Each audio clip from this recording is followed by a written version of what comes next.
Yo, so in this video, I'm going to be going over the onboarding email. And before anyone points it out, I just want to say that this is not the best onboarding email, but I'm here to teach you so you can learn from my mistakes and teach you what I would improve on and how I'd make this better. But the first things first, the few things that you have to have in your onboarding email to make them efficient and make sure your client knows that you're a professional is one, a contract, which you can see I attached below for your client to sign and then return back to you.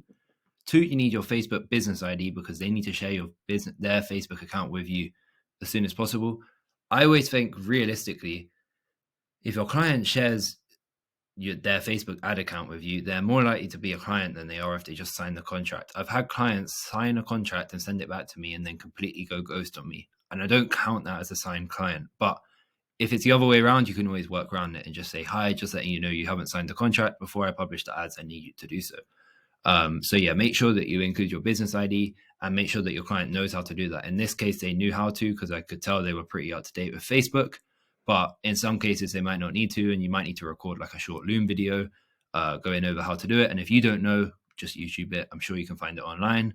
And then the third thing you need to include is your survey form, which is really, really important because, as I mentioned in episode 13, you need to know more about your client's business and the basic details so that you're not just contacting them 24/7 and they're going to just think you're annoying by the end of it, realistically.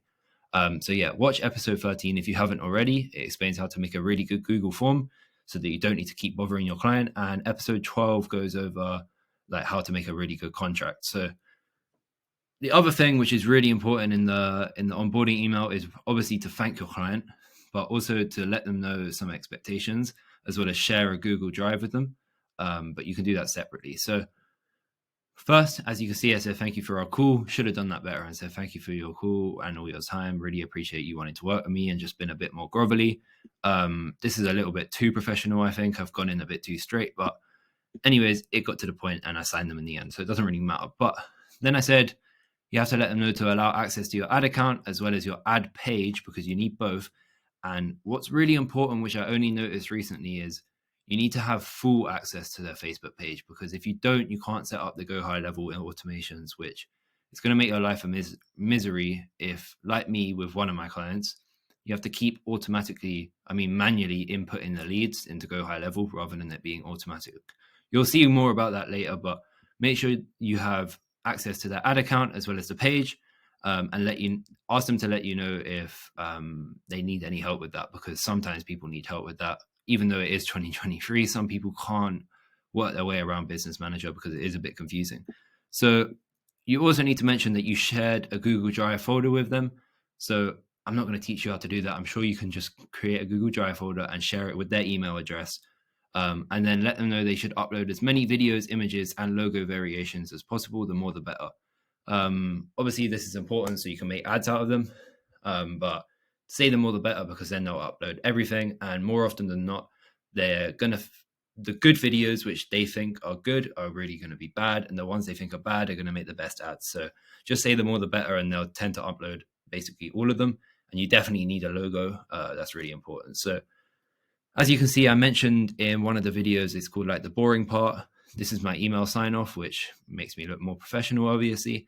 The only thing that's not in this email, which I really, really recommend including, and I wish I did this from the start because I'd tell them over WhatsApp, but I think it's important to have a written record of it over email, is set expectations. So what I always recommend to do at the start, and I don't really do this anymore because I can do it a lot quicker, but at the start for your first 3 or 4 clients, just say it's going to take a week to set up ads. A week will give you more than enough time and reduce all the stress off your shoulders to create the ads, set up the ad structure, and create go high level. And it just allows for any like mishaps or anything you do wrong. And you even could take like a day off if you need to, because it does get quite stressful when you're signing your first couple clients. So yeah, set expectations and let them know it's going to take at least a week. No, don't say a week. Don't say at least. Say it's going to take 1 week to get ads up and running. That means on the 6th day, you need to publish the ads because it will take a day for Facebook to review the ads.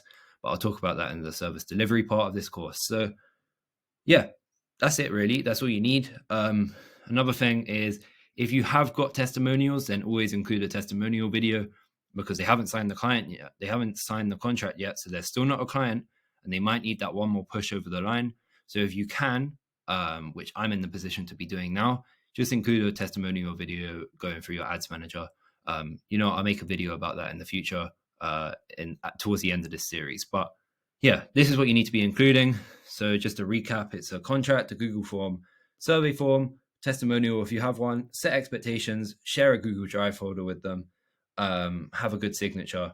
And the last tip, which I almost forgot to mention, is make sure they receive the email, because I think twice it's happened to me where I've sent this email and then they haven't got back to me, and then I just follow up in the next couple of days saying, just checking if you received my email, and they said no, and then it's in spam. Because if you're like me and you do a lot of cold outreach through email, a lot of emails are going to spam, innit? So make sure they receive the email by just texting them the next day or like an hour after and just saying, just checking if you received the email. That's a really, really good tip. So yeah, if you have any questions, I don't feel like this is the most clear video, but I'm sure you can wrap your head around it. You just need a form, a contract, and share your business ID, as well as sharing a Google Docs folder with them.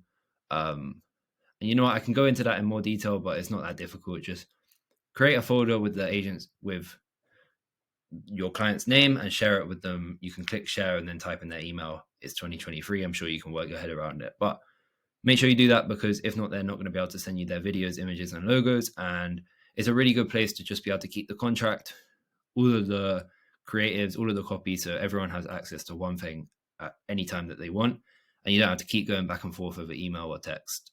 So yeah, that's a pro tip there. And yeah, thanks for watching this whole video. Let me know if you have any questions in the comments. Like, subscribe, and I'll see you in the next one, where I think it's time. We're going to get into service delivery. It's going to be quite a technical few videos, but I'm sure you can get through it. If you want to start an agency, you have to do this. So yeah, like, subscribe, and I'll see you in the next video. Thanks. Bye.